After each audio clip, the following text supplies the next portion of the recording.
Brooks Running has a new shoe for you runners out there. Did you hear that? Better turn up your volume. In fact, turn it up to the max. Introducing the all-new Ghost Max. It's got all kinds of things to make your knees and ankles feel protected, like Max Cushion, Max Soft Landings with DNA Loft V2 foam, and Max Smooth Rides with their Glide Roll Rocker. Feel better on your run with Ghost Max. Learn more at brooksrunning.com. Making everyone happy on vacation isn't easy, but you know what is? Going to Aruba. All you have to do is walk out your door to find pristine pools, relaxing white sand beaches, and an island teeming with outdoor activities that'll put a smile on any face. You won't just feel great, you'll all feel great, filled with a calmer, more peaceful vibe that radiates Aruba's warmth. And the best part is, it never fades. That's the Aruba effect. Plan your family trip at aruba.com. This is Optimal Living Daily, episode 3050, My Experience with Mental Health, Anxiety, by Kylee Lessard of ablueskymind.com. I'm your narrator, Justin Malik, the guy that reads blogs or articles to you every single day of the year, including weekends and holidays. And with that, let's get right to our next post as we optimize your life. My Experience with Mental Health, Anxiety, by Kylee Lessard of ablueskymind.com.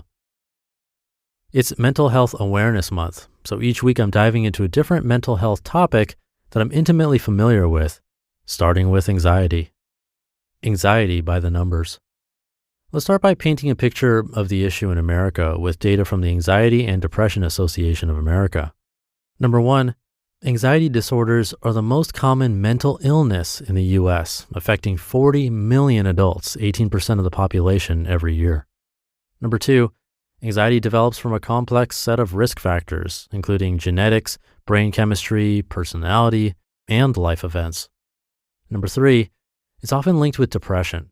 Nearly 1/2 of those diagnosed with depression are also diagnosed with an anxiety disorder. And number four, anxiety disorders are highly treatable, yet only 37% of those suffering receive treatment. The too long didn't read version, it's a big but blessedly treatable problem in our country. My experience with anxiety. I've experienced heart-racing, stomach-clenching anxiety before I knew there was a word for it. As a child, I slept with dream catchers above my bed and worry dolls under my pillows to ease the nightmares that plagued me. I feared kidnapping as a child, assault as a teen, and now natural disasters as an adult. I've learned to name this existential anxiety. I've also experienced what I've come to term relational anxiety, primarily in close friendship, romantic relationships, usually the ones that don't work out, and in the workplace. As I've gotten older, I've learned that close family members have also had near-death experiences with debilitating anxiety. I've also been prescribed anti-anxiety medication that I proudly carry with me and take as needed, while continuing to practice self-soothing techniques as a primary defense. I try my best to be open about how much therapy has helped me in this area as a further effort to destigmatize both the experience and the treatment. What I learned from a Buddhist nun on managing anxiety. When things fall apart, Heart Advice for Hard Times is the single most important spiritual text I've read to date. Shipped to me in the middle of a life crisis by one of my dearest friends, I've returned to the words in this book for every crisis thereafter. It's especially useful when your specific crisis involves intense anxiety, so if you're someone who regularly suffers, it might be one to pick up. Here are the 8 main takeaways for me. Number 1, accept non-permanence and change. Security is an illusion. Number 2, relax into groundlessness. Give up hope of getting solid ground under your feet. Number 3, suffering is normal and okay. It doesn't mean something is wrong, it just is. Number 4, you are fundamentally alone. That is not a problem. Number 5, exposing yourself to annihilation builds resilience.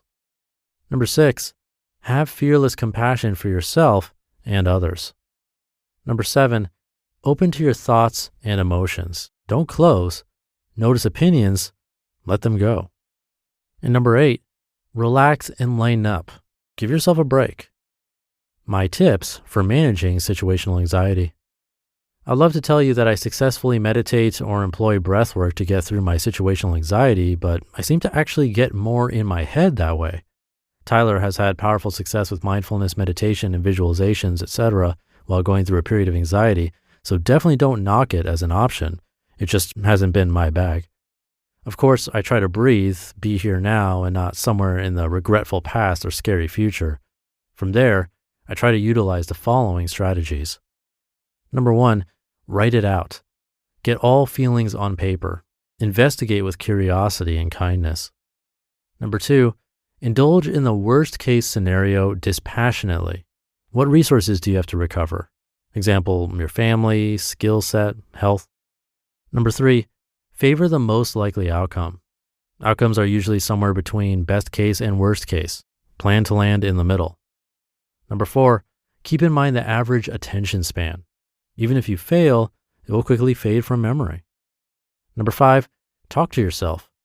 Repeat the words, I love you and I forgive you no matter what happens. You're allowed to make mistakes. And mean it. Number 6, reach out. Apologize if you need to. Call your mom or best friend for an anxiety reality check. And number 7, move on. Put on some music, take a shower, go for a walk, say yes to an invite. Remind yourself that life goes on. Why I share about my anxiety. I share for no other reason than to let you know that you are not alone in what you carry, to grow empathy for what this condition feels like, and to encourage you to dig more into what positive psychology can teach you about managing your mental health. It's been a godsend for me and what makes me so passionate about the space, sending you all the peace and self-compassion you need to get through your next anxious spell. You just listened to the post titled My Experience with Mental Health, Anxiety by Kylee Lessard of blueskymind.com. And I'll be right back with my commentary. Brooks Running has a new shoe for you runners out there.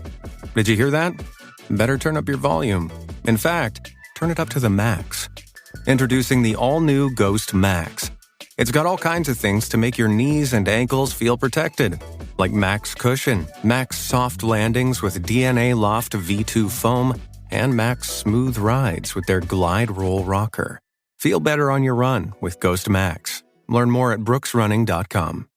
Something always comes up when you're running a small business. Take the pain out of payroll benefits and HR and put the joy back in running your business with Gusto. Gusto's payroll and HR services can make it a little easier. Gusto was designed for you, the small business owner. They take the pain out of running a business. Automatically calculating paychecks, filing payroll taxes, setting up open enrollment. Gusto does it all. Want more? Time tracking, health insurance, 401k, onboarding, commuter benefits, offer letters, access to HR experts. You get the idea. With Gusto, you can focus on the joy of running your business, and it's super easy to set up and get started. And if you're moving from another provider, Gusto can transfer all your data for you. It's no surprise 94% of customers are likely to recommend Gusto. 94. Here's the best part. Because you're a listener, you get 3 months totally free. All you have to do is go to gusto.com/OWD. Again, that's gusto.com/OWD. And I'm telling you, you're going to love Gusto. Get started today. Thank you to Kylee. I can definitely relate to this. And as with her experience, for me, I'm sort of the same, where being a little too present in anxious situations can make it worse for me, whereas a little bit of distraction sometimes helps more. So that's why we need to experiment with different ideas so that we can really discover what works best for us. But I want to mention that book again that she recommended, not because I've personally read it, but because I've seen the author speak in person. That's Pema Chodron. And that book specifically has been recommended multiple times and by people I even know personally. So it's probably worth checking out. It's called When Things Fall Apart by Pema Chodron. Supposedly a great read when going through tougher times. And of course, this podcast is always available. It can hopefully help you through hard times as well. So thanks for listening and being here every day. Have a great rest of your day, and I'll see you tomorrow for Minimalist Monday, where your optimal life awaits.